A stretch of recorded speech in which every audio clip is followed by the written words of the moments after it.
गंभीर का कोचिंग से इस्तीफा। तो अब क्या सौरव गांगुली और वीरेंद्र सहवाग बनेंगे भारतीय टीम के कोच? आखिरकार किसको मिलेगा भारतीय टीम की अगली कोचिंग का मौका? ये सब कुछ हम आपको बताएंगे। आप सबको मालूम है कि जब से गौतम गंभीर ने भारतीय टीम की कोचिंग की कमान संभाली है, तब से भारतीय टीम का बंटाधार होता नजर आ रहा है। एक के बाद एक हम सीरीज हारते चले जा रहे हैं और जिन दो बड़े टूर्नामेंट को हमने जीता भी है, उसमें योगदान गौतम गंभीर का कम, प्लेयर्स का और कप्तान का ज्यादा रहा है। खास करके चैंपियंस ट्रॉफी की बात करें तो वहां पर राहुल द्रविड़ की कोचिंग थी, क्योंकि राहुल द्रविड़ की सोच के साथ टीम आगे बढ़ी थी। भले ही कोच बनकर के आ गए थे गौतम गंभीर, उन्होंने अपनी अभी सिलेक्शन प्रोसेस दिखाई नहीं थी।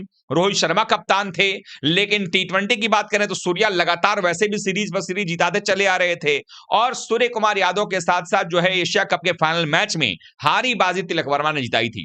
नहीं तो आप लिस्ट अगर देखेंगे तो आपको याद होगा, हमने कई बार इस बात की चर्चा की है कि गंभीर ने जब से 2024 में वर्ल्ड कप के बाद से जब टीम का कमान संभाली, पहले ही वनडे सीरीज में श्रीलंका के खिलाफ श्रीलंका में 27 सालों बाद टीम इंडिया को सीरीज हरवा दिया। भारत के अंदर में न्यूजीलैंड के खिलाफ 3-0 की क्लीन स्वीप 100 साल के इतिहास में पहली बार करवाया। 36 सालों बाद उन्होंने कोई टेस्ट सीरीज भारत में जीता था। उसके बाद बीजीटी सीरीज में जाकर के हम हार गए। इंग्लैंड में जीत सकते थे, लेकिन वो भी हम नहीं जीत पाए, सीरीज ड्रॉ करा करके आना पड़ा।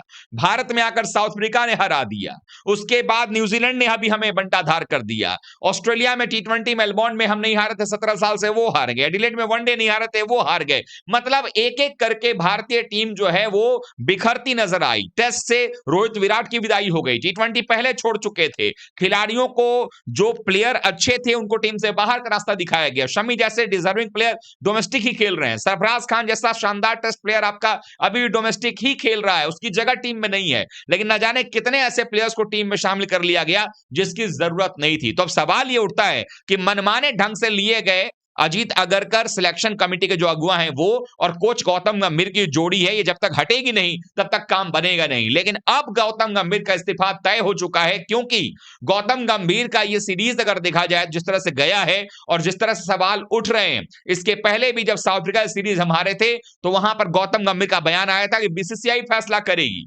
लेकिन जिस तरीके के हालात अब बनते नजर आ रहे हैं, ये बहुत जल्द अब तय होने वाला है कि आईपीएल के बाद जो सीरीज हमारी होनी है इंग्लैंड में, उसमें आपको नया कोच नजर आ सकता है। क्योंकि टी20 वर्ल्ड कप में भी अगर ऐसे ही प्रयोग जारी रहे तो भारतीय टीम का बंटाधार होने में और वर्ल्ड कप अपने घर में हारने से कोई नहीं रोक सकता है। और चूंकि कोच गंभीर हैं तो इनके हाथ में खुजली होती रहती है टीम में बदलाव करने की, और इसी बदलाव का नतीजा होगा जहां पर टीम इंडिया की हालत खराब होने वाली है। और ऐसे में अब खबर यह आ रही है कि गौतम गंभीर का इस्तीफा जो है वो तय हो चुका है। गौतम गंभीर इस्तीफा दे करके रहेंगे, क्योंकि जब परफॉर्मेंस नहीं आएगा तो कम से कम थोड़ी बहुत भी शर्म लगेगी तो खुद ही आप पद छोड़ दोगे।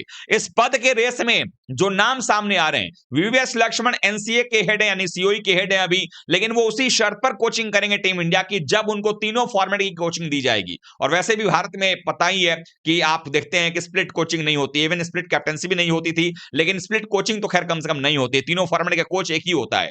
दूसरी बात यह कि दूसरा नाम अभी हाल ही में आपने सुना होगा, सौरव गांगुली ने कहा था कि वो इंटरेस्टेड है भारतीय टीम की कोचिंग में, यानी अगर उनको कोचिंग की जिम्मेदारी दी जाती है तो वो भारतीय टीम का कोच बनना चाहेंगे। और मेरी नजर में सौरव गांगुली एक उपयुक्त दावेदार इसलिए भी हैं क्योंकि गांगुली जब भारतीय टीम के कोच थे, भारतीय टीम उस समय फिक्सिंग के स्कैंडल्स को जूझ रही थी। उसके बाद भारत को जीतना सिखाया, बाहर जाकर जीतना सिखाया, और जिस तरीके से उन्होंने भारतीय टीम को बतौर कप्तान मोटिवेट किया, नए नए लड़कों को मौका दिया, उनके पास वो हुनर पहचानने की काबिलियत है, तो वो एक बेहतर कोच बन सकते हैं। उसके अलावा वीरेंद्र सहवाग बड़े चिल मूड में हमेशा रहते हैं। वीरेंद्र सहवाग भारतीय टीम के लिए लंबे अरसे तक क्रिकेट खेले हैं, तीनों फॉर्मेट को माहिर हैं, तीनों फॉर्मेट को अच्छे तरीके से जानते हैं, खेले हुए हैं और रिलैक्स रहते हैं। खिलाड़ियों पर कोई ज्यादा दबाव नहीं होता है, जो खिलाड़ी जैसा खेल रहा है उसी को उसी रूप में अच्छा करवाना चाहते हैं। तो ऐसे में माना जा रहा है कि इन्हीं तीनों में से कोई ना कोई खिलाड़ी जो है वो कोच बनता हुआ टीम इंडिया के नजर आएगा। आपकी नजर में गंभीर के इस्तीफे के बाद कौन सा ऐसा कोच होना चाहिए जो भारतीय टीम के लिए बेहतर होगा? कमेंट करके बताइएगा।